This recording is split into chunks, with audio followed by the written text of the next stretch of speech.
আসসালামু আলাইকুম রহমতুল্লাহ বরকাত। প্রিয় দর্শক, কেমন আছেন? রমজান মুবারক, রোজা চলতেছে। আল্লাহ সবাইকে বাকি রোজাগুলো সুন্দরভাবে পালন করার তৌফিক দান করুক, সুস্থ রাখুন, এই ফরিয়াদ মহান আল্লাহর কাছে। আসুন দুই চারটি কথা বলবো।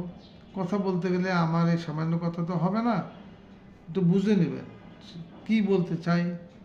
আর আমি কোনো বড় জ্ঞানী না, যেটা বলতে চেয়েছিলাম, বাংলা ভাষার জন্য দেশে মানুষ শহীদ হয়েছে, জান দিয়েছে। পৃথিবীর কম দেশে এই কাজটি হয়েছে।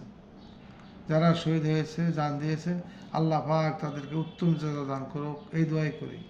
শহীদ হিসেবে কবুল করে নেন। এখন তারা নতুন করে ফিতনা সৃষ্টি করতেছেন, একের পর এক আক্রমণ আমাদের দেশের প্রতি, ভাষার প্রতি, মানুষের প্রতি। প্রতিদিন মানুষকে চাঁদাবাজির জন্য খুন হচ্ছে। সত্য মিথ্যা জানি না, সরকার জানে। খুন করতেছে, খুন করতেছে। গতকালকেও শুনলাম এনসিপির যারা রক্ত দিয়ে দেশকে দ্বিতীয়বার স্বাধীন করলো তাদেরকে শহীদ করে দেওয়া হলো, খুন করা হলো। জাতিকে এভাবে বিভক্ত করবেন না, জাতিকে এভাবে কষ্ট দিবেন না। আল্লাহ আছে, আল্লাহ ছাড় দেন, ছাড়েন না। আল্লাহ আপনার আমার প্রতি রহম করুক। যে কথাই বলতে চাইছি, ভাষার জন্য বিভক্তি সৃষ্টি করবেন না।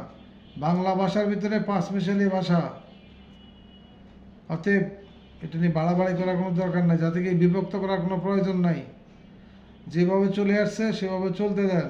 তা না হলে এখন যদি আমি বলি, আপনি যদি বলেন স্কুল নয়, স্কুল নয়, স্কুল নয়, বিদ্যালয়, বিদ্যালয়, জিন্দাবাদ, জিন্দাবাদ, কেমন হবে? সুন্দর কতটুকু হবে জানি না।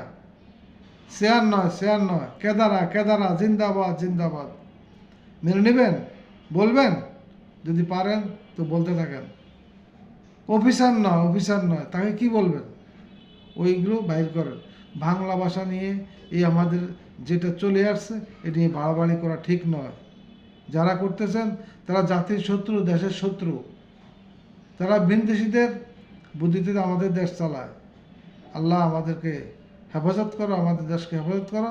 যারা এই সমস্ত বুদ্ধি বিবেক পরিচালনা করতেছে, আল্লাহ তুমি তাদেরকে হেদায়েত দাও, সঠিক জ্ঞান দাও। এই বলে আমি আমার বক্তব্য শেষ করছি। ভালো লাগলে চ্যানেলটি সাবস্ক্রাইব করে সাথেই থাকবেন। ধন্যবাদ। আল্লাহ হাফেজ।